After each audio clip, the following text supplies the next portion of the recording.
Second નંબરનો સમ છે એમાં છે 510 અને 92. એના પણ આપણે અવિભાજ્ય અવયવ પાડીશું. તો 510 ના આપણે અવિભાજ્ય અવયવ પાડીએ તો આ જીરો છે કેટલી આવી સંખ્યા પર 2 થી એને 2 વડે ભાગીએ બરાબર તો શું થાય 255 બરાબર. હવે અહીંયા જો આ 255 છે તો 5 છે બેકી સંખ્યા નથી એકી સંખ્યા છે. હવે એને આપણે 2 વડે ભાગી શકાય નહીં. તો 5 5 10 2 12 એનો સરવાળો 12 થાય છે. તો 3 વડે ભાગીએ આપણે તો મૌખિક ગણતરી કરો તો 3 છે 3 ના ઘડિયામાં 25 થાય એટલે 3 8 24 2 1 વધ્યો તો 3 50 15 એટલે 85 તો 20 થયા 255. તો 85 કયા ઘડિયામાં આવે તો 17 85 બરાબર.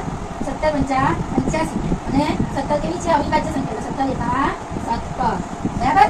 હવે બીજું છે 92 ના અવિભાજ્ય અવયવ પાડીએ આપણે તો છે 2 એકી સંખ્યા છે એટલે 46 નું 92 પછી 23 નું 46 અને 23 એકા 23 બરાબર. હવે અહીં લખી લઈએ આપણે 510 ના શું આવ્યા તો 510 બરાબર શું થયું તો અહીં કેટલી વાત છે 2 એક જ વખત છે 2 × 3 × 5 × 17 2 × 3 × 5 × 17 અને અહીંયા 92 શું આવશે તો અહીંયા જો 2 કેટલી વખત છે 2 વખત છે એટલે 2 નો વર્ગ × 23 તો ગુસા ચલો ગુસા શું છે તો ગુસા તો આપણને ખબર છે ગુસાનો આપણે આગળ જોઈ ગયા કે ગુસા શું આવે બંનેમાં જે સરખું હોય અને નાની વાત તો બંનેમાં શું છે 2 છે પણ એની નાની વાત કઈ છે અહીંયા છે તો ગુસા શું આવ્યો 2 અને લસા તો લસા શું થાય બધાનો વાળો એક વખત અને મોટી ઘાત તો 2 ની 2 ઘાત બરાબર પછી અહીંયા 3 × 5 × 17 × 23 હવે 2 ની 2 ઘાત છે તો શું થાય 2 દુ 4 હવે 4 તરી 12 50 60 × 17 કરો તો 17 6 120 થાય અને 102 થાય એટલે 1020 × 23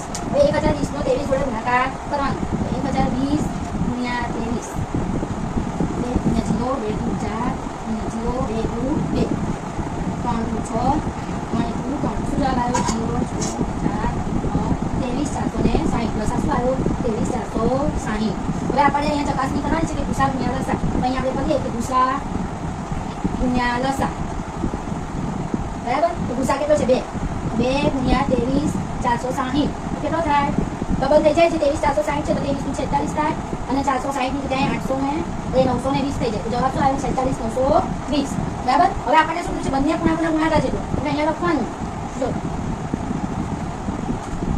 કે બંને પૂર્ણાંકોનો ગુણાકાર કયા છે પૂર્ણાંક 510 ગુણ્યા 92 ગુણ્યા 92 બરાબર. 510 ગુણ્યા 92 જુઓ ને તો શું આવે અહીં 0 9 1 9 9 5 45 અહીંયા 0 2 2 2 5 10 0 2 9 6 46 920 બરાબર છે. જવાબ તો આવી ગયો 46 920 એટલે બંને જવાબ સરખા થયા એટલે આપણે લખી શકીએ કે ગુસા ગુણ્યા લસા